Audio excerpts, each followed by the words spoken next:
اس جگہ سے ڈنکی لگائی جاتی ہے اور یہ دنیا کی سب سے خطرناک ترین جگہ ہے جو کہ 160 کلومیٹر لمبی اور 50 کلومیٹر چوڑی ہے۔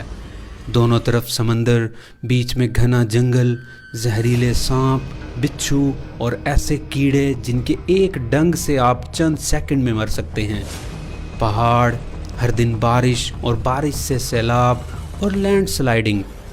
اس پورے ایریا میں کوئی بھی نہیں رہتا۔ یہاں نہ تو کوئی روڈ ہے اور نہ ہی کوئی کنسٹرکشن، اور یہاں سے پیدل گزرنے کا مطلب موت کو دعوت دینا ہے۔ مگر ایسا کیا ہے کئی لوگوں کی جان جانے کے باوجود بھی یہاں سے پیدل گزرنے والوں کی تعداد بڑھتی ہی جا رہی ہے۔ 2021 میں 1,30,000، 2022 میں 2,50,000 اور 2023 کے سپتمبر تک 3,60,000 لوگ یہاں سے گزرنے کی ٹرائی کر چکے ہیں، جن میں سے اکثر مر بھی گئے ہیں اور بعض نے یہ جگہ کراس کر بھی لی ہے۔ اصل میں اس جگہ کا نام ڈیرین گیپ ہے اور یہ دو ملکوں کولمبیا اور پاناما کے درمیان میں موجود ہے۔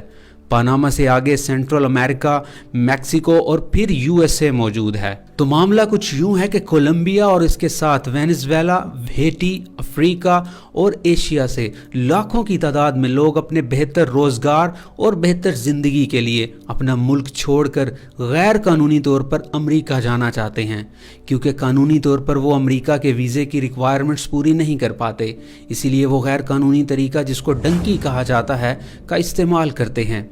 اس کے لیے وہ ایجنٹ کو پیسے دے کر اپنے ملک سے کولمبیا پہنچتے ہیں اور وہاں سے اس جنگل سے گزرتے ہوئے پاناما اور پھر میکسیکو سے ہوتے ہوئے امریکہ کا سفر کرتے ہیں۔ ڈنکی لگانے والے باقی جگہوں سے مشکل سے گزرتے ہوئے جب یہاں پہنچتے ہیں تو اس موت کے جنگل سے گزرنا اور بھی زیادہ مشکل مرحلہ ہوتا ہے۔ اس 160 کلومیٹر لمبے جنگل کو پیدل کراس کرنے میں تقریباً 10 سے 15 دن لگتے ہیں، اور جنگل بھی ایسا کہ جس میں زہریلے سانپ، بچھو، کیڑے، مچھر اور پھر اوپر سے بارش اور لینڈ سلائیڈنگ کا خطرہ۔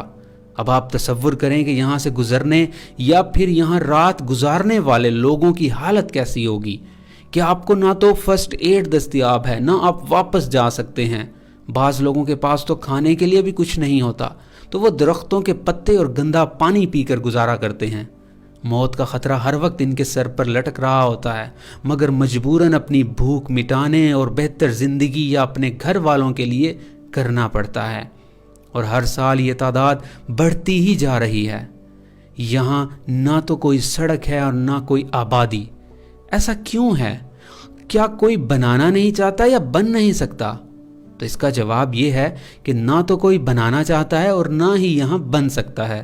مگر ایسا بھی نہیں ہے کہ کسی نے یہاں پر روڈ بنانے کا سوچا ہی نہیں، بلکہ 1970 میں یہاں روڈ بنانے کا منصوبہ بنایا بھی گیا، لیکن انوائرمنٹلسٹ کی جانب سے اس پروجیکٹ کو رکوا دیا گیا، کیونکہ یہاں روڈ بنانے کے لیے جنگل کا کچھ حصہ کاٹنا پڑنا تھا، جس سے ماحول پر برا اثر پڑتا۔ یہاں تقریباً سارا سال بارش ہی ہوتی رہتی ہے، جس سے سیلاب اور لینڈ سلائیڈنگ عام ہے، اور دھوپ بھی نہیں نکلتی، تو یہاں سڑک بنانا بہت زیادہ مشکل ہے۔ اس کے علاوہ یہاں زہریلے سانپ اور کیڑے مکوڑے بہت ہیں جو چند سیکنڈ میں انسان کی جان لے سکتے ہیں، اور اس سب کو اگر ہم کور کر بھی لیں تو بھی ایک اور وجہ یہ ہے کہ کولمبیا اپنے ڈرگز کی وجہ سے دنیا میں بدنام ہے۔ اگر یہاں روڈ بن بھی گئی تو اگلا خطرہ یہ ہے کہ ان ڈرگز کو سمگل کر کے پھر اس راستے کے ذریعے سے پاناما اور میکسیکو سے ہوتی ہوئی USA تک پہنچ جائیں گی، جو کہ USA نہیں چاہتا۔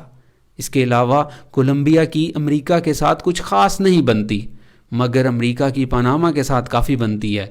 اس کی وجہ یہ ہے کہ پہلے پاناما کولمبیا کا ہی حصہ تھا، مگر اس ڈیرین گیپ کی وجہ سے کولمبیا پاناما پر ڈائریکٹ کنٹرول نہیں کر سکتا تھا، جس وجہ سے پاناما کے لوگوں نے اپنے لیے ایک الگ کنٹری کی تحریک شروع کر دی، جس میں امریکہ نے پاناما کا ساتھ دیا، کیونکہ امریکہ کو اپنی ٹریڈ کے لیے پہلے بہت لمبا سفر سمندر میں ایک طرف سے دوسری طرف جانے کے لیے کرنا پڑتا تھا، مگر پاناما کے ساتھ دینے سے اس کو پاناما کینال سے ایک شارٹ کٹ راستہ دوسری طرف پہنچنے کے لیے مل سکتا تھا۔